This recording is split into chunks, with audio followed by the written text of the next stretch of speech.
All right. Hey, everyone. Welcome to this week's Product School Talk. Thanks so much to everyone for joining us today. So, we teach about product management, coding, data analytics, and blockchain at our 14 campuses worldwide. We have an awesome guest presenting today. I'd like to introduce Nick Lesec. Nick is a full-time product manager and futurist, currently building enterprise learning software at Cornerstone OnDemand. As such, he has a deep appreciation for lifelong learning and helping others. Nick has been involved with blockchain and cryptocurrency since 2014 and is very passionate about sharing this revolutionary technology with the world. I'm so excited to hear from Nick today. As he said in our intro to the event, 2017 was a huge year for Bitcoin and by extension, blockchain technology. So prices soared and many newcomers joined the space. While most people have now heard of Bitcoin, few still understand how it actually works. So in this talk, Nick will walk us all through this technology in a very simple, non-technical terms that make it easy to understand. So main takeaways today will be understand how Bitcoin and Bitcoin mining works, learn why blockchain technology matters, and dazzle your friends with how informed you are on the subject. So welcome, Nick. And how do I pronounce your last name? Is it Lesec or Lesec? Lesec. Lesec. Okay, so I kind of had it. Okay, great. So you feel free to turn your video back on. And then as Nick is hi, and you can start sharing your screen and we'll see what you have to share today. So as Nick is setting up, if you have any questions throughout the event today, just put them in the comment section and I'll be going through and we'll pick out some good questions for the Q&A at the end. All right, looks like you're set up. Take it away, Nick. All right, well, thank you for that awesome introduction. It saves me some time. So my name is Nick Lesec. I am currently a product manager at Cornerstone OnDemand. If you haven't heard of it, that's fine. I hadn't heard of it when I joined, but it's definitely a cool place to be. And yeah, like it was mentioned, Bitcoin and blockchain have just, exploded in popularity and things like that. And I get people asking me all the time, how does this work? Is this a scam? Is this a Ponzi scheme? Is this for real? You hear all these crazy things like this is going to change the world. And then other people are like, no, this is dumb. It's a fad. It'll go away. So what I want to do is explain how all of this stuff works so that you can draw your own conclusions. I know I've drawn my own, and I'm going to do my best to not bias anyone, although I am biased towards Bitcoin and blockchain. But I want to try to let you come to your own conclusions. So with that, let's jump right into this. So the way I like to start this off is with a simple example of a hot dog stand. So if you buy a hot dog from a hot dog stand, it seems pretty simple, but there's actually a lot going on there. Let's say you buy a hot dog for $1. So you give the dollar to the vendor gives you the hot dog. You can verify you no longer have the dollar. They can verify that they now have the dollar. You can verify that you now have a hot dog, and they can verify that they no longer have the hot dog. But you separate people by 1,000 miles, and all of a sudden, economic transactions become a lot more challenging. And the way that we send economic information or just data in general typically happens over the internet. And I think we can all agree the internet is a big deal. The internet is awesome. It's changed the world in a lot of ways, for good and for bad. But it's made its mark. It's not going away. It's not a fad or anything like that. The internet is a big deal. But that doesn't mean that the internet is perfect. The internet started off as an open source project, and it does some things really well and other things it doesn't. Now, that might not seem like a big deal, but when it comes to economic transactions, the internet is actually pretty crappy at it. So let's talk about it. Let's talk about the problems with the internet. So when it comes to sending value over the internet, there are two main problems. The first one is anonymity. Built into the internet, typically, you can be anonymous. There are ways to be anonymous. When the internet was young, everything was anonymous. Nowadays, you have to sign up for stuff just to participate in a lot of websites. But when you're sharing information and things like that over the internet, anonymity is okay, right? But when you're trying to do a transaction, that's a huge problem. You need to know who you're dealing with, who you're buying from. They need to know who you are. So that's a big problem. Another problem is something called double spending. And it's just a fancy way of saying you can copy stuff on the internet. So when you send an email with a picture in it, for example, you're not actually sending the original picture. You're sending a copy of the picture. And that's fine when you're sharing information like that, just sending out photos and all that stuff. No big deal. That's great. But when you're trying to send money, that's a huge problem. If you could just send $1 to someone and then make a copy of that dollar and send it to someone else, now all of a sudden anyone anywhere can make as many dollars as they want, making the dollar useless. So that's a huge problem. And Bitcoin and blockchain solves both of these. And we'll talk about that in a second. So what do we do? As we know, you can buy things over the internet, but it has to go through a middleman, that banking institution in the middle. You have to go through them to be able to transact with someone else. It could be a bank, it could be a credit card, could be PayPal or something like that. But basically, you can't just transact directly with someone else. You have to go through a middleman, because they'll do things like verify you are who you say you are. They can verify the balance in your banking account and verify the balance in the other person's banking account. They update their books, and everything's great. Now, you might be asking yourself, okay, we have to go through banks and a third party just to transact with someone that's far away. That's fine. What's the big deal? This has been working for me just fine. Well, first of all, it's pretty slow. If you want to send money from one bank account to another, it usually takes a few days to settle. It's also, it can get pretty expensive. So let's say you have family back in India and you want to send them money that you earned in America. Well, it has to hop through a lot of different banks. Maybe you do like Western Union or something. But by the time your money gets back to your family, through fees from different financial institutions, by the time it gets there, 20% of the money could just be gone, just because you wanted to send the money and because it's far away. So that's a problem. May not be a huge problem if you only transact locally, but when you're dealing with this internationally, those fees can really add up. Also, there are, I believe, over 3 billion people in the world that actually don't have access to banking at all, namely people that live in African countries, which is a reason why they've found out very creative ways to transact using things like phone minutes as currency, because they don't have access to the same financial institutions and services that we take for granted in first world countries like the US. And lastly, and I think this one is the most important, I think we can all agree that banks can't always be trusted to look after our assets responsibly. And a good example would be the economic crash of 2008. Basically what happened, they gave out a bunch of mortgage loans to people who should have had no business taking out these loans, knowing that these people would not be able to pay it back. But what they did is they took those loans, they chopped up them into little pieces, put them in a blender with a bunch of really good loans, put an A+ stamp on it, and then sold that to investors. And then lo and behold, when all these people can't pay back their loans, the whole thing came crashing down. And we had no choice. These institutions are too big to fail, right? So our government had two choices. One, let the entire world economy fall to pieces, and people would starve, people would die.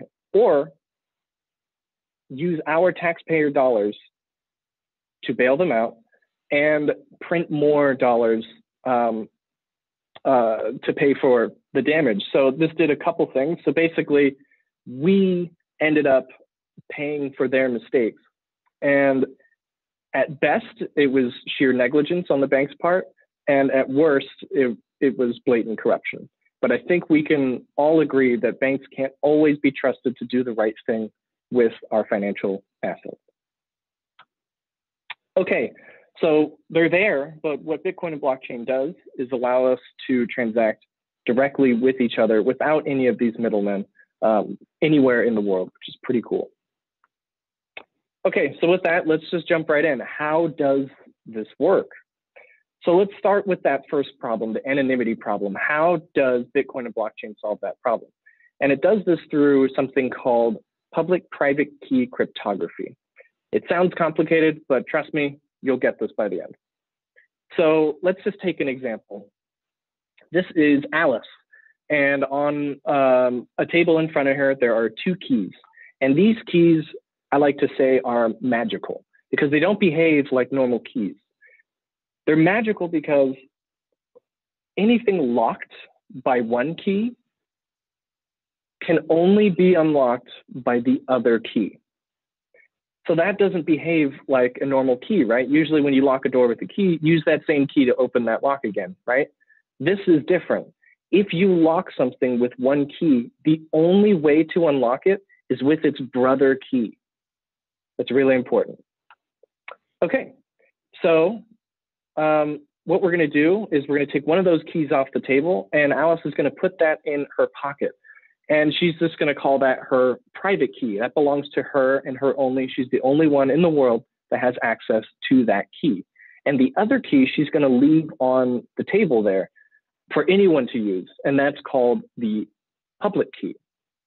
And then she's going to do something like take a Bitcoin, put it in the box, shut it, and lock it with her private key, that key that only she has, the one that was in her pocket. She's going to lock it with that key.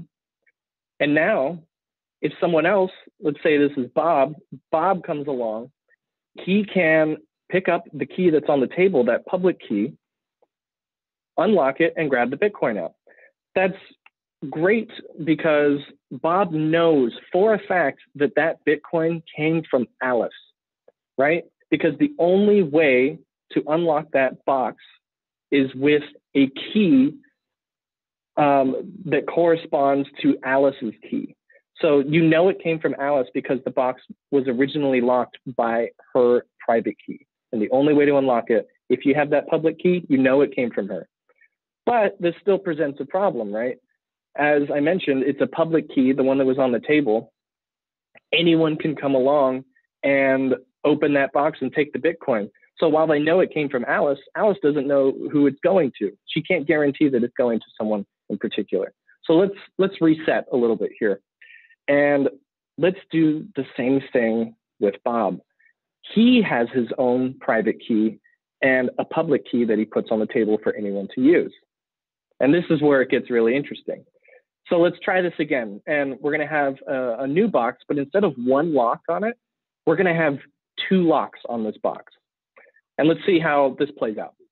So Alice is going to take that Bitcoin. She's going to put it in the box. She's going to use her private key, the one in her pocket, to lock the blue lock. And then she's going to take the public key that's Bob's off of the table and lock the other lock with that one. Now, how are we supposed to open this box? Well, we know that Bob, for example, if he can't use Alice's key to unlock the blue lock because that belongs to her and only her. We also know that for the red lock, we can't use the Bob's public key, the red key for the red lock, because that was the one that was used to lock the lock originally. Remember, the only way to unlock these locks is with the brother key. So what we're going to do is Bob is going to take his private key out of his pocket and unlock the red lock. And then he's going to take Alice's public key and unlock the blue lock. He takes out the Bitcoin and now he has it. Now, what's really cool about this is that Bob is the only person in the world that can unlock that box. So Alice can put that Bitcoin in the box and lock it with the right keys. And now Bob is the only person in the world that can unlock it. So she knows that the money went to him. He knows that the money came from her.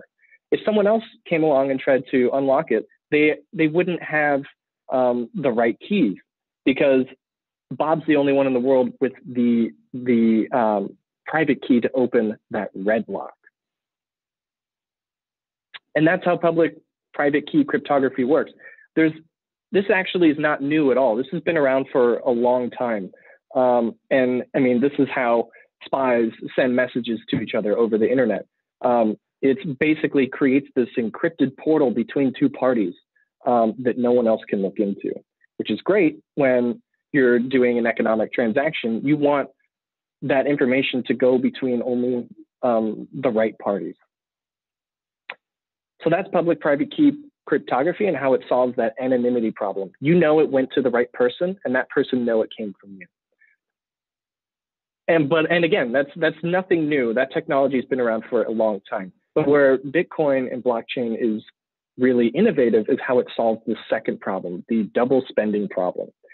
And the solution is done through something called mining, which you've probably heard of. So I like to explain it like this. Imagine a stadium, and in the middle of the field, you have Alice and Bob with their box, and they're doing transactions. They're sending Bitcoin through that box to each other back and forth. They're doing transactions at the middle of the field using that public-private key cryptography method that I was talking about. And in the stands, you have a bunch of accountants, people who are really good with numbers. And what's happening is these accountants have two things. In one hand, they have a piece of paper, and the other hand, they have a folder. Okay, and what's going to happen is every time Alice and Bob make a transaction, let's say Alice sends Bob 1 Bitcoin at this time. She's going to announce that to the whole stadium of accountants and say, I'm sending 1 Bitcoin to Bob. And all of the accountants are going to take that piece of paper and they're going to write a transaction on the line that says, Alice sent Bob 1 Bitcoin at this time. And Alice and Bob are going to transact back and forth, announcing all their transactions to the stadium. And these accountants are going to write down those transactions until the page gets full. And once the page is full, what they want to do is add it to the folder. But there is a rule in Bitcoin that says you can't just add the page to the folder. You have to solve a really complex, difficult math problem first. And this math problem is what's called a one-way function. One way such that it's very easy to get the output given the input, but it's very difficult to get the input given the output. And the way I like to explain this is through an ice sculpture, which we'll see in a second. But that the answer to that math problem needs to be stamped on that piece of paper for it to be added to the folder. So let's talk about this math problem. So once the page gets full, we're going to have all of the accountants are actually going to start competing to solve this math problem. And whoever solves it first is going to get a prize. And we'll see what that is in a second.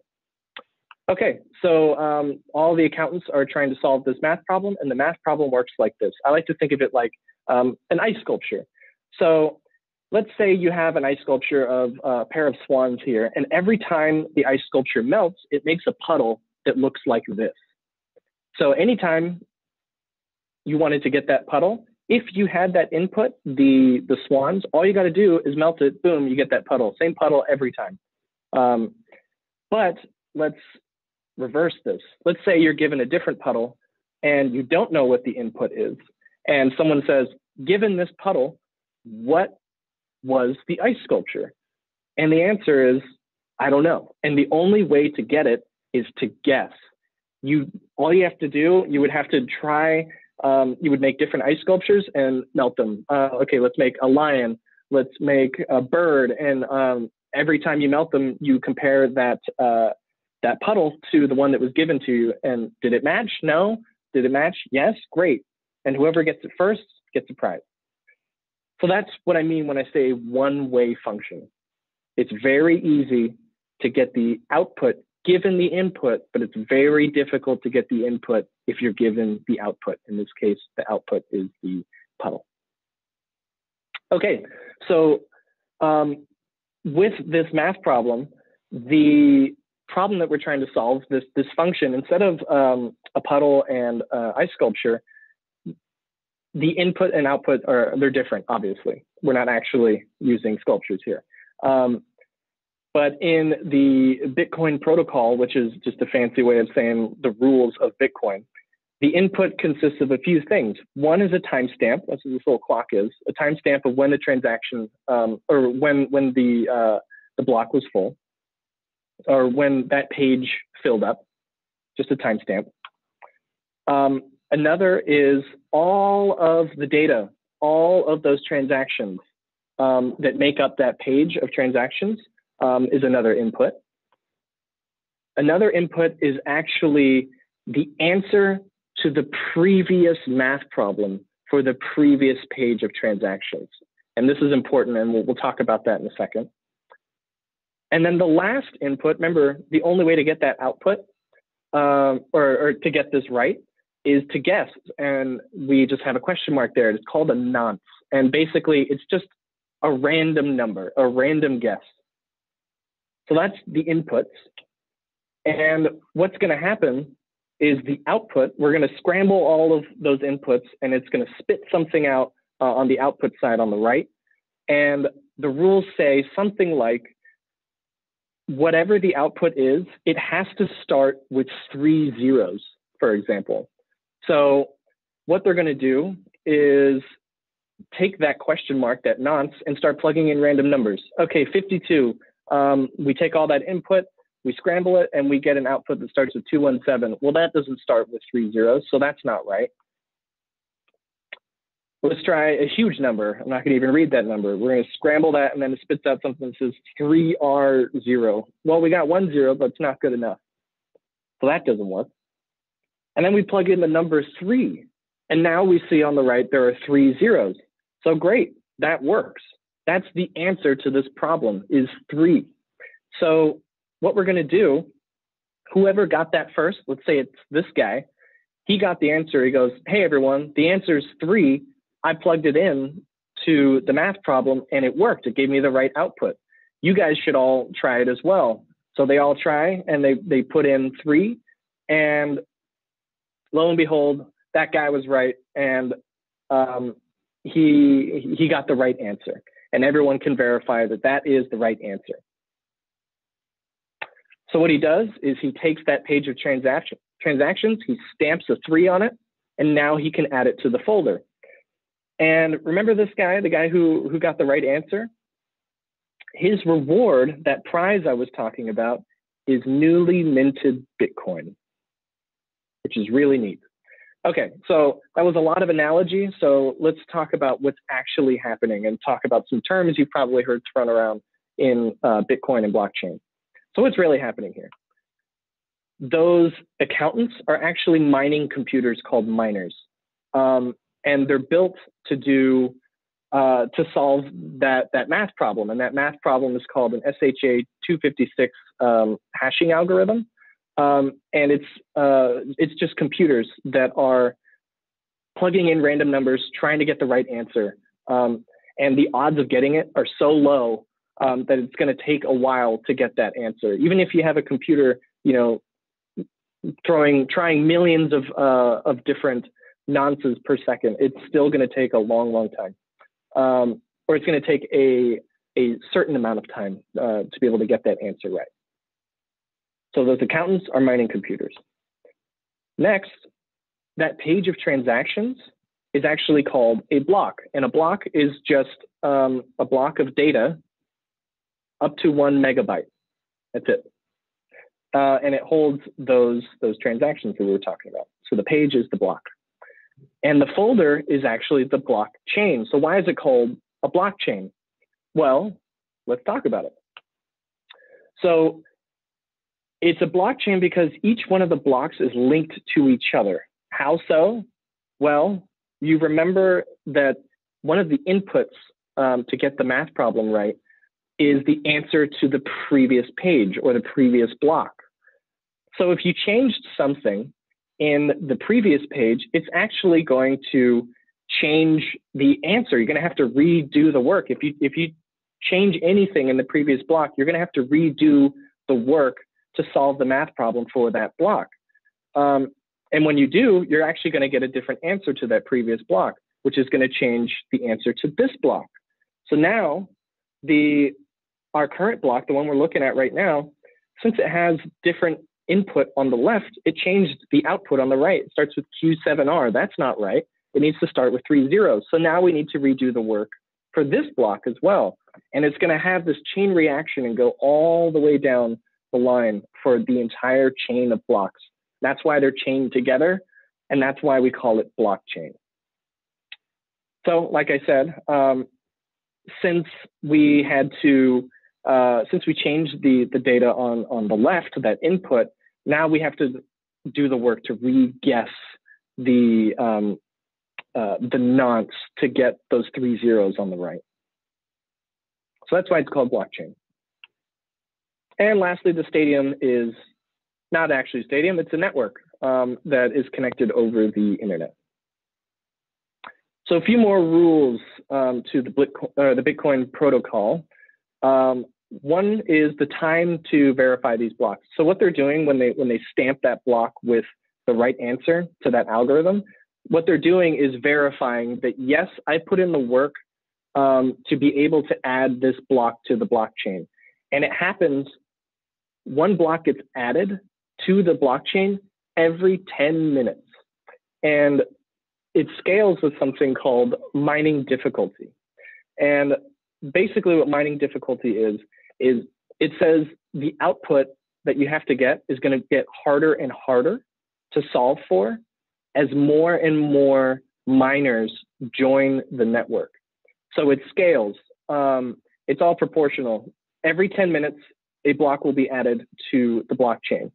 And the more people the more computers that join the network to solve these math problems, the harder it's going to be to get the right answer, which is what that mining difficulty is. So as more people join the network, the more difficult it will be to get the right answer, but it'll always, on average, take about 10 minutes to add a new block to the blockchain. The next thing is the total number of Bitcoins. We know that there will only ever be 21 million Bitcoins ever minted in existence.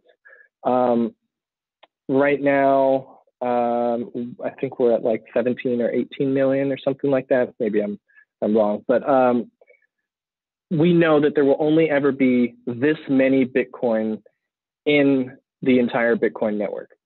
And then the last piece is the halving schedule. So remember that prize that you get when you solve that math problem? That prize is Bitcoin. And the number of Bitcoin that you get is determined by the halving schedule. And basically what it says is every 4 years, the number of Bitcoin that you will be given as a reward is going to cut in half. Such that if you mined back in the early days, if you got the right answer, you would get a lot of Bitcoin. You get more Bitcoin than you would today. Also, there were less miners in the network, so the odds of you getting it were higher as well. So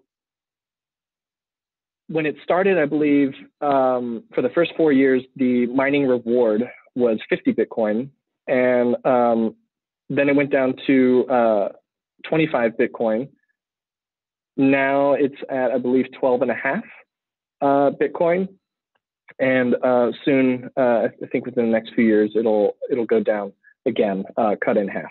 So if we know the halving schedule and we know the total number of Bitcoin that's ever going to be mined, and we know that new Bitcoins are minted every 10 minutes, then we actually know when the last Bitcoin will be mined, which is sometime in the year 2140.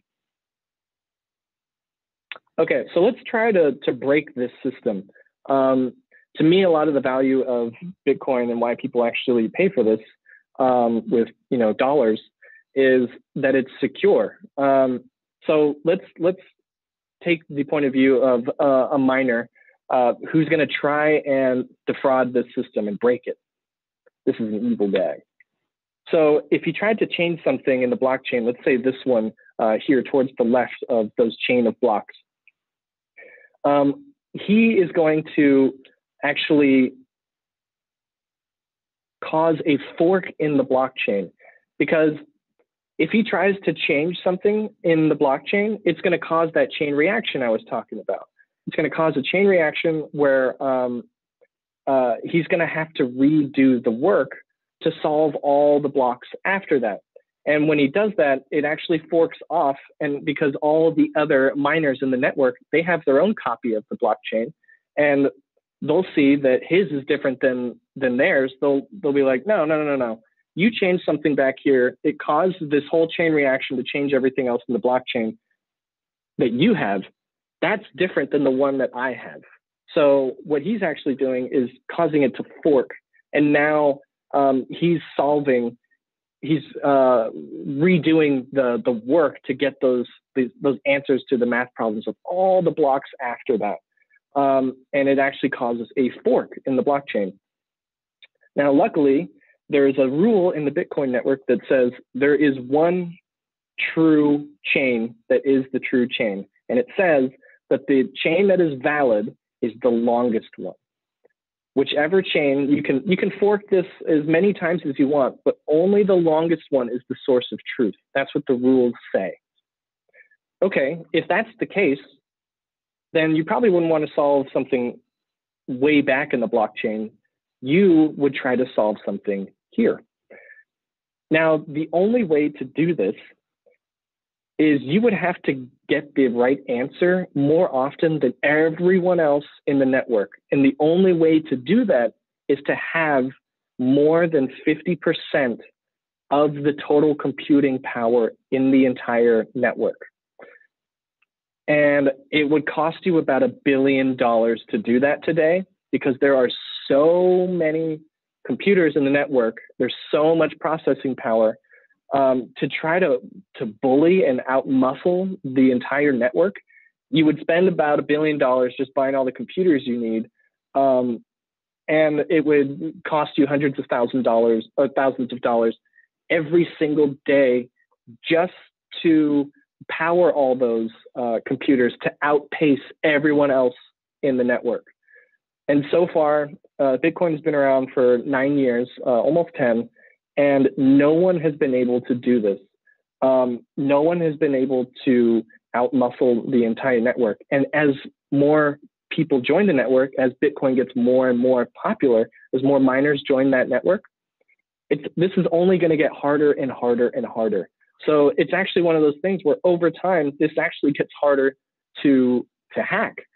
And like I said, the only way to hack this is to outmuscle the network. So that's where the security of this comes into play. And if someone was able to break this, this is the biggest pot of gold in the entire world. If you manage to hack Bitcoin and steal all the Bitcoin and sell it immediately, you would have billions and billions of dollars. The motivation is there, but no one has been able to do it, because the only way to do it is to outmuscle the network. Also, let's say you did. Let's say all the governments in the world who hate this thing, they all band together, which would probably never happen, but it's possible. They all band together to outmuscle the entire network. At that point, they have two choices.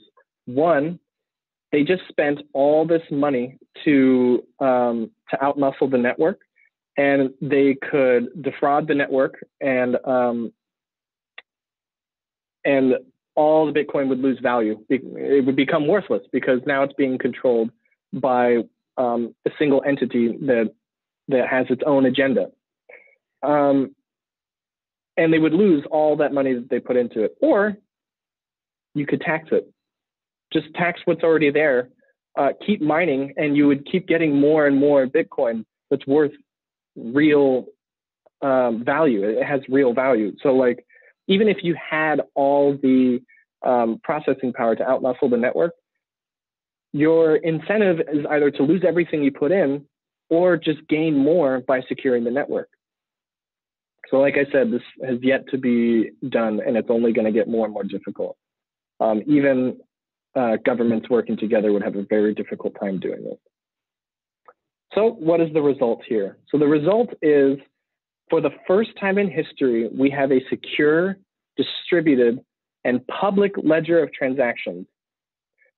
So it's very transparent, which is something we currently don't get in our current financial system.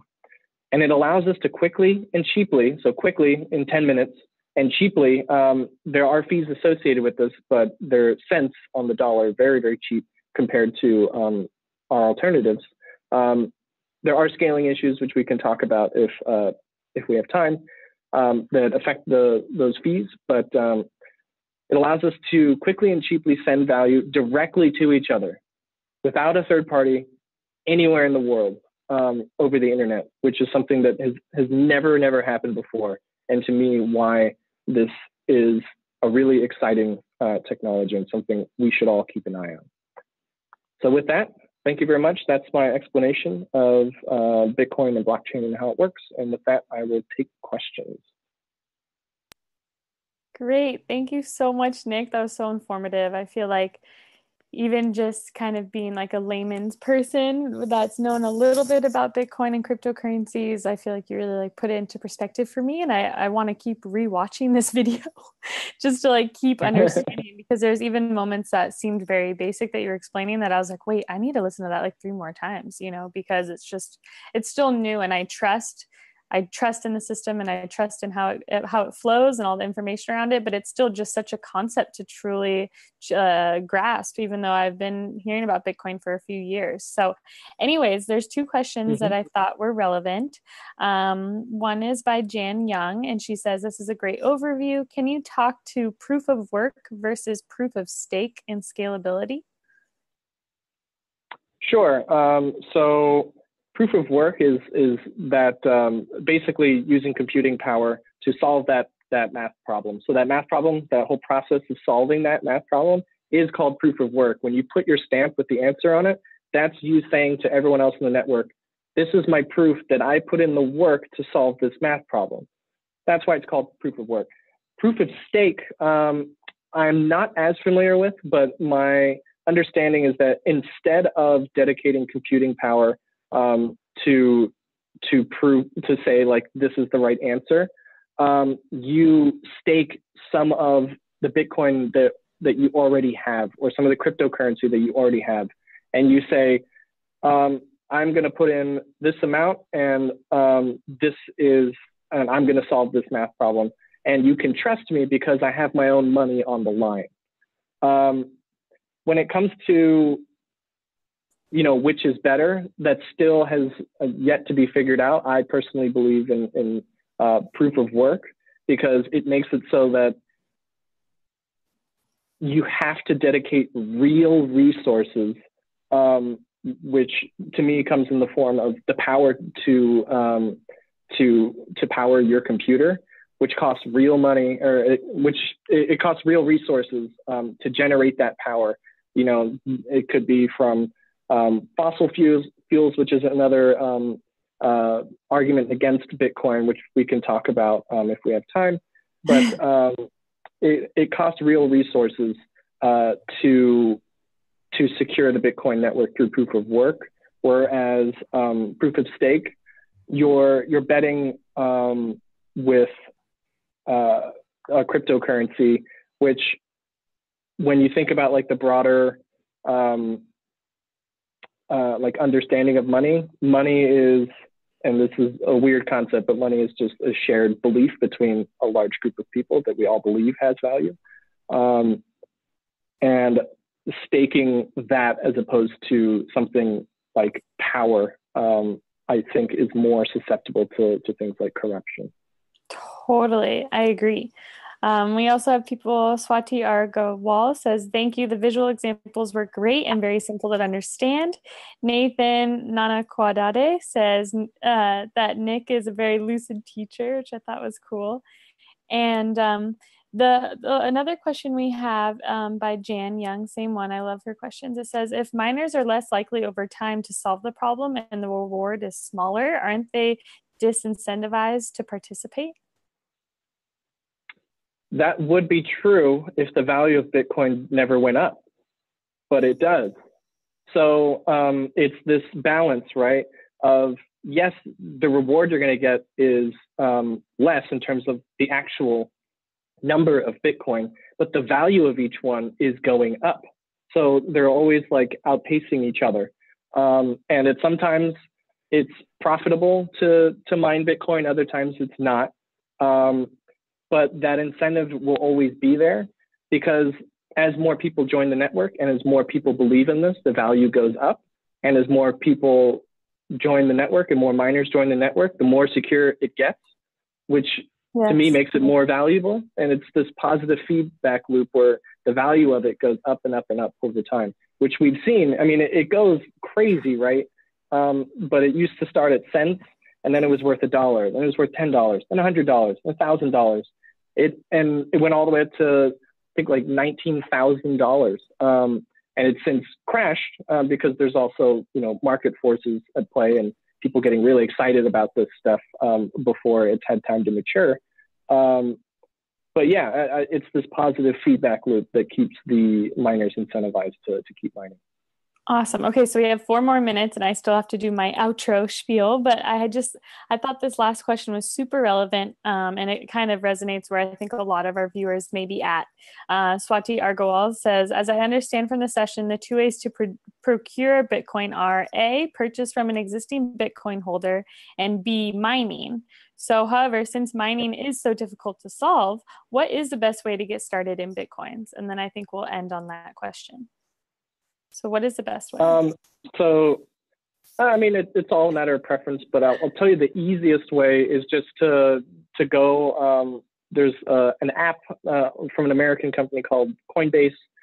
They run a exchange that exchanges real dollars for real Bitcoin, and you basically buy Bitcoin by trading your dollars for Bitcoin. That's the easiest way to get it. Setting up a mining rig is not easy right now. You have to have some IT knowledge on how to set all that stuff up. There is a third way to get it, and it's to sell a product and accept Bitcoin as a payment, which is great for the network in general.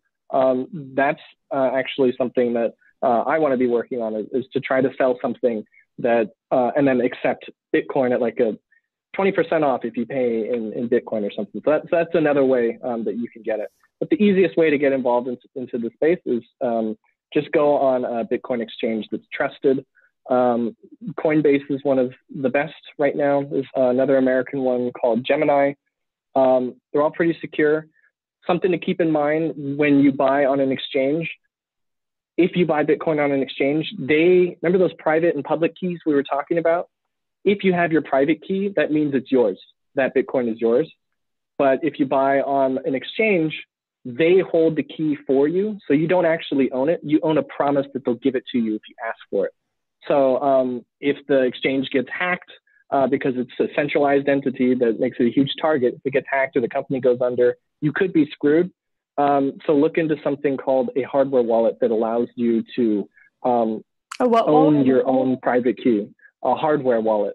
There's a couple that are, they look like, it's basically like a little USB. There's one called the Ledger Nano S and another one called Trezor.